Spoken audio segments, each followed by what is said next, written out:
Good morning, students. Let's start the topic collective bargaining.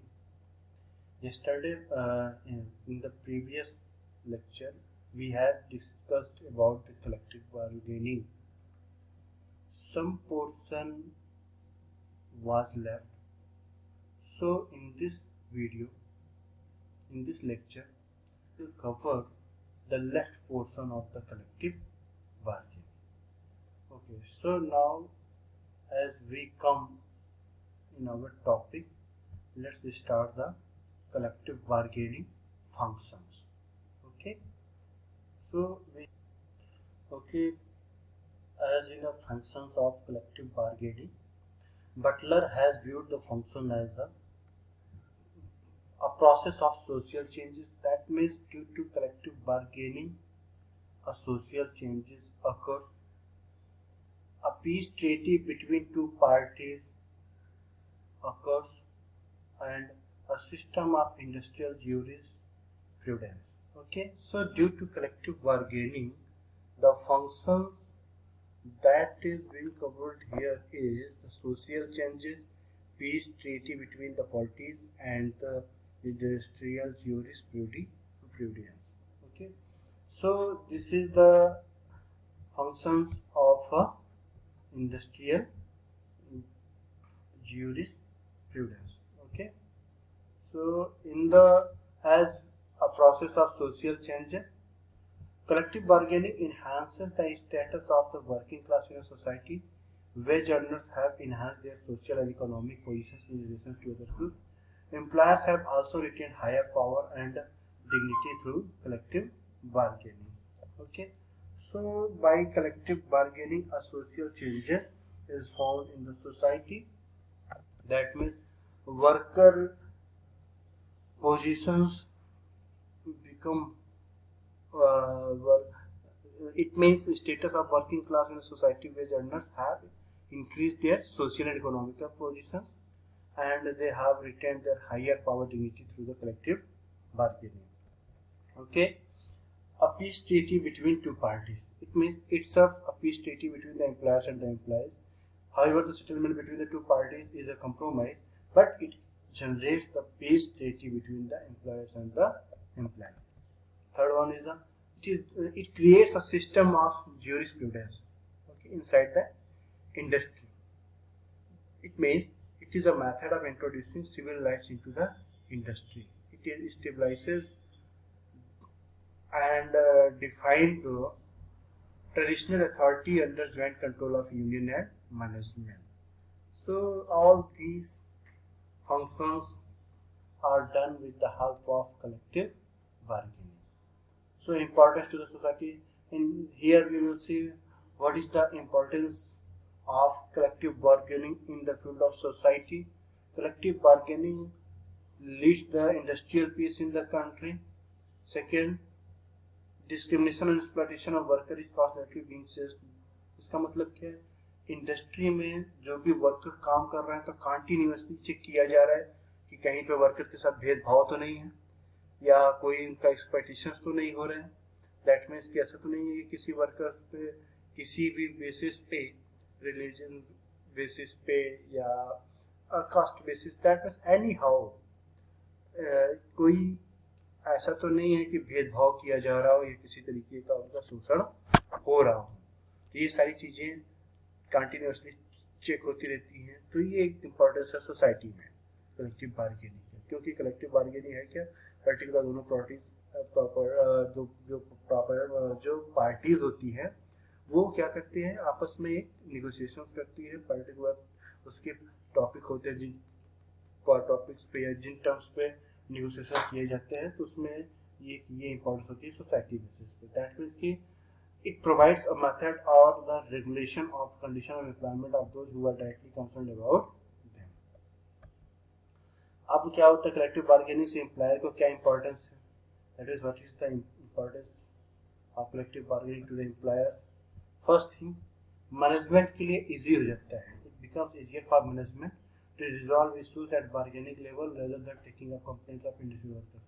अब एक एक वर्कर की कंप्लेन आए और फिर उस कंप्लेन को सॉल्व करना है, उससे बेहतर है कि उसके पास कलेक्टिव बार्गेनिंग के थ्रू कोई भी प्रॉब्लम है तो उसका सोल्यूशन रिजॉल्व कर देना। तो ये एक फायदा होता है। सेकंड क्या एडवांटेज है, इंपॉर्टेंस है, collective bargaining tends to promote a sense of job security among employees and thereby tends to reduce the cost of labor turnover to the management. That means उनकी job security भी promote करते हैं collective bargaining, क्योंकि जब होता है तो job security के लिए भी बात होती है, तो पर्टिकुलर इंपॉर्टेंस उसके लिए भी होता है। थर्ड इंपॉर्टेंस क्या है, collective bargaining opens up the channel of communication. That means कि कलेक्टिव बार्गेनिंग के थ्रू वर्कर्स और मैनेजमेंट के बीच में आपस में जो डिसीजन मेकिंग के समय जो पार्टिसिपेशन होना चाहिए, जो कम्युनिकेशन होना चाहिए, तो all the communication become openly, anyone can ask any questions or say give any suggestions.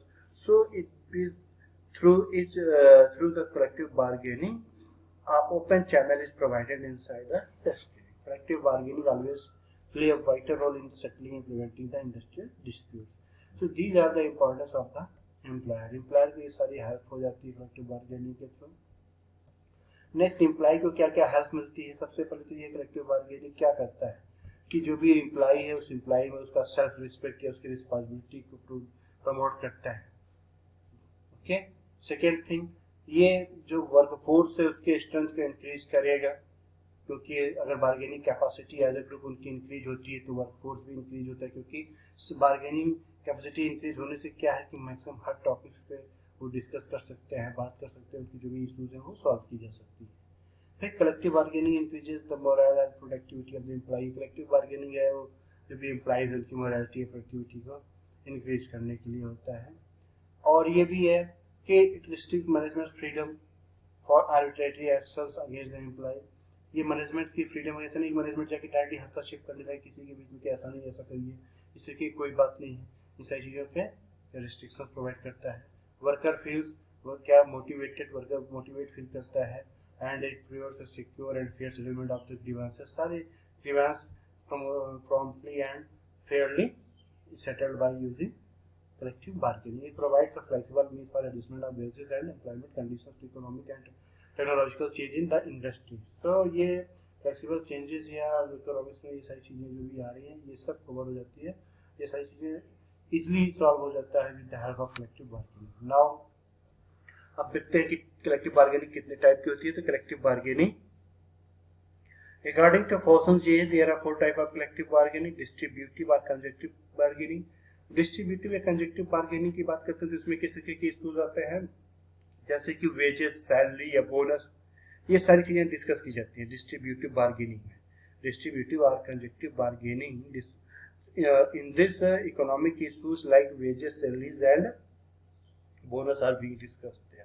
Okay, फिर नेक्स्ट द इंटीग्रेटिव और कोऑपरेटिव बार्गेनिंग। इसमें क्या है कि दोनों पार्टीज हैं, प्रॉफिट लॉस या cooperative, all these things are discuss in the integrative और cooperative bargaining. Okay, productivity bargaining में क्या है, कोई भी सब्सटेंशियल बेनिफिट्स हो रहे हैं या प्रोडक्टिविटी स्टैंडर्ड्स है, मैनेजमेंट कंट्रोल है over the work place relations, तो ये सारी चीजों पर डिस्कशन होता है प्रोडक्टिविटी बार्गेनिंग में। फिर फोर्थ है composite bargaining, that is wages with equity. तो इक्विटी के साथ वेजेस, इस टॉपिक पे जो है आपका डिस्कशन होता है कंपोजिट बार्गेनिंग। नेक्स्ट क्या क्या सब्जेक्ट, दैट मीन्स कि what are the subject matter which are being discussed in through the collective bargaining.